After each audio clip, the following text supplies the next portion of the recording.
Yo, what's poppin'? It's the Young Lion, Sammie, and I'm taking you down memory lane.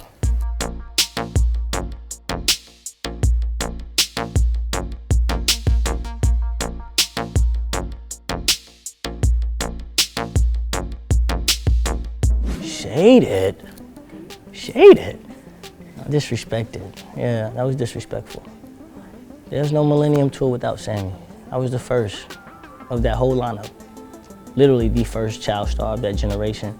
And I always say this because people ask me every day. It's not a day that goes by, it's like, why I'm not on the Millennium Tour. It's different if they reached out and I passed on the opportunity for whatever reason. It could be business or personal.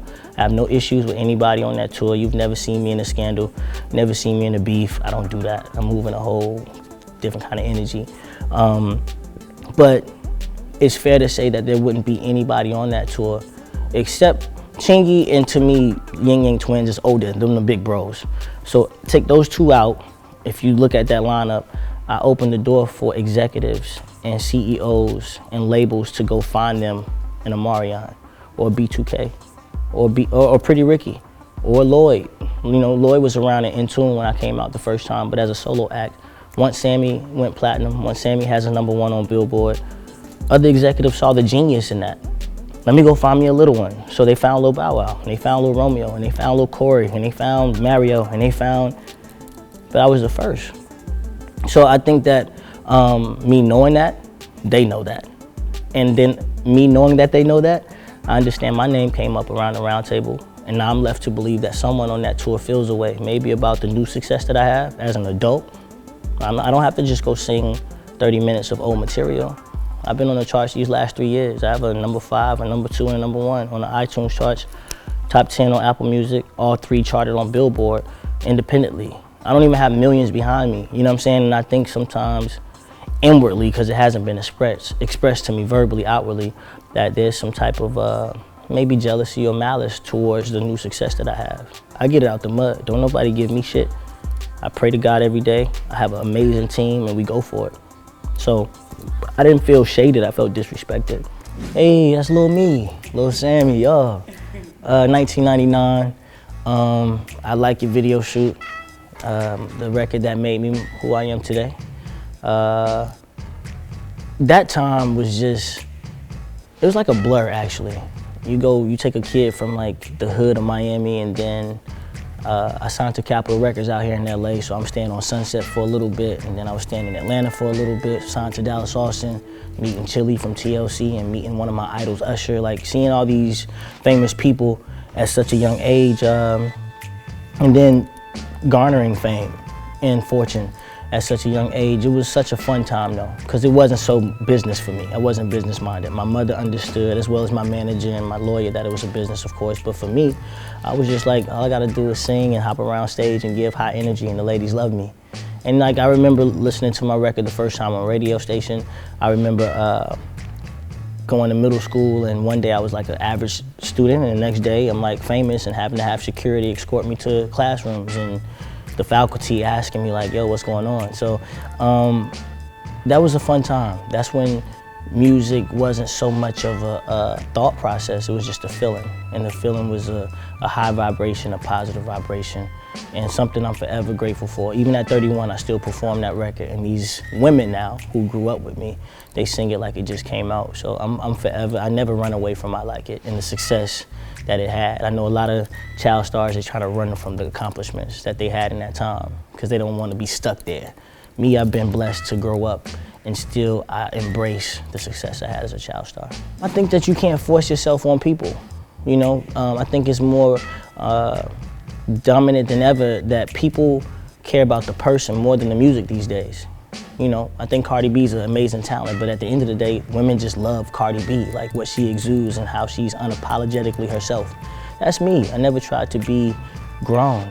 I'm 31, been paying bills since I was 20. You know what I'm saying? I bought my first car when I was 18. Like, I understand the importance of credit and being responsible and taking care of my family and my mother and my father and my siblings.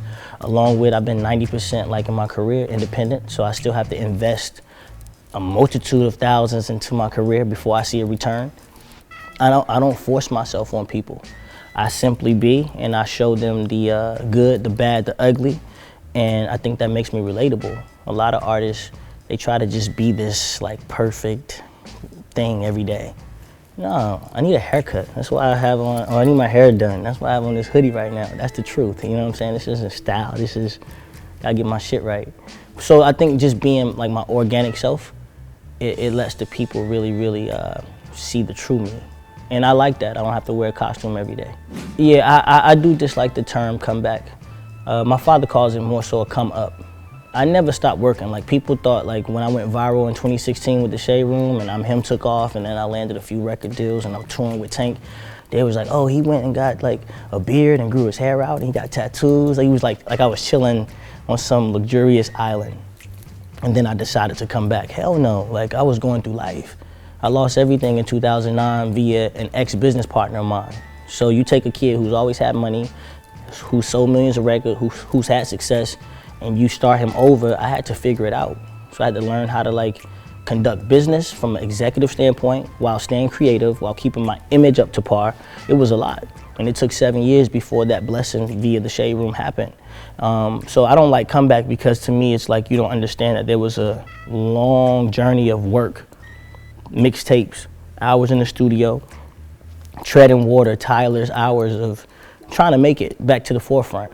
So no, it's not a comeback as people would claim it to be. It's more of a come up. Like God beat me down and the devil beat me down some more, but it was for me to resurrect and always give the glory back to God. So I'm grateful for it, but I don't like the term comeback because I never left. The only time I left was 2001 through 2005 to go to high school and get my education. But since 05, I clocked back in and been working my ass off. This is what I've dedicated my life to knowing. And I understood that even without money, even without a major deal, even without millions being funded behind me, I had my gift. Nobody could take my gift away from me. And once that idea struck in my head, I was like, you just gotta keep singing. You just gotta keep getting better. You just gotta get more in tune with what the people, your consumers, the Sammie lovers want from you. And then provide that. And just be dope. And then at some point they'll catch up. And now that's the time I'm living in. You know what I'm saying? So that's why they're calling it a comeback, because they're catching up to me.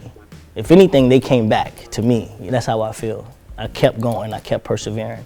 So it all makes sense. I'm glad that my story was ugly, you know, because it turned out beautiful, and somebody out there needs to see that it's possible. You just gotta keep progressing, keep getting better, stay positive, put out positive energy, and you'll run into your season. But you can't run into it if you stop running.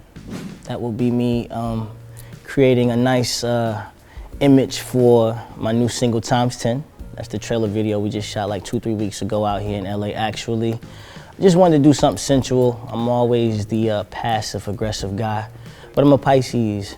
And if you never dated a Pisces, we are very passionate and sensual and, you know, freaks behind closed doors. So I decided to share that side of myself as the intro record to the new album that's due out on my birthday, March 1st. So yeah, that's a screenshot of me portraying as though I was giving oral sex. That's what that was. Well, Times 10 is very bold, very blunt in your face. Again, like I just wanted to finally, I've been blessed to be a child star, a teenage heartthrob, and now a grown man. And the merge and navigation through that process has been a little effortless because I've taken some breaks to really just enjoy life and live. So I was very hands-on, myself and Keone. He produced it, or excuse me, directed the visual. He just said, are you ready to take it there? So it's really one of those like, meet your love interest, press play, and kind of have y'all way and go at it, and we'll capture what we need to capture, you know what I'm saying? And she was a great personality for it, a great person for it, and yeah, the chemistry was there, it was awesome. The album's entitled Everlasting. The backdrop to that title is my mother when I was 17 years young, so 14 years ago. Right when I wanted to date, you know, I had to have the conversation, so I didn't have to sneak on the phone. And my mom was like, I don't mind you dating, you know, just be respectful to whomever I choose. But she wanted to also give me some insight that every good relationship, every bad relationship, every one night stand, or the moment I have sex and lose my virginity will have an everlasting effect on the man I ultimately become. So as I entered the studio for this project, everything I wrote about, it wasn't about just one ex or one particular woman. It was about every encounter I've ever had that sculpted me into this person that I am. So it was very profound that's what popped into my head when it was time to create. After my last relationship and coming out of a toxic situation, is when I realized, like, damn, everything that I've encountered up until this point, my mother was right.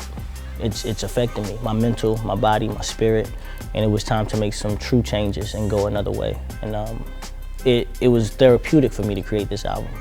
Although it's for the fans, it was for me first, and I just pray that it resonates with them, and I hope that there's a multitude of the masses that can relate to it. Hip hop is so dominant, it tricked some of my R&B peers to making them sing what rappers are rapping about. And then auto-tune has given the rappers abilities to sing that used to not be a thing. Like, you never would think Young Thug would feature Future. They might go get Young Thug or Sammie or Young Thug and a Trey or Young Thug and a Chris. Nah, why? When I can get another rapper with the same content, and he can sing now because he has auto-tune. That's what R&B became, just hip-hop. So I told him I want to be the savior of it. I'm never going to proclaim myself as the king. The people will choose that if I earn it. But I will say that I have been saving it and opening doors for traditional R&B to be deemed as mainstream and cool again. You take R&B out of society, it creates a dark place, a dark world. You're almost deemed as weak if you cry. That's crazy. That's a natural human emotion when sad things happen. Or sometimes there's a such thing as tears of joy. Compassion is frowned upon. Love is like deemed as a weakness. You know what I'm saying? Like, the ignorance and negativity and violence and drugs is what's like praised. Drama, violence. That's because R&B hasn't been around. That's what rap is. Rap is young men, mostly black men, in these inner cities from the hood that utilize violence, some type of drugs to hopefully propel themselves to get out. That's like the mission, to get out the trap. But at the end of the day, they call it a trap because most don't. So you end up dead or in jail. That's the outcome of the trap story. And when you take away R&B, that's all you're fed. That's it. So if R&B is not around, then we now see what the world is like without love, without understanding, without patience, without kindness. You know what I'm saying? That's what R&B used to be. And again, and even in infidelity, when men used to sing about falling short of monogamy, they used to be sorry about it. Take me back, I'll stand in the rain and give you roses. You know what I'm saying? It was this whole thing, this whole like, this thing of again, compassion that has been missing from the world. And that's because R&B's been lacking.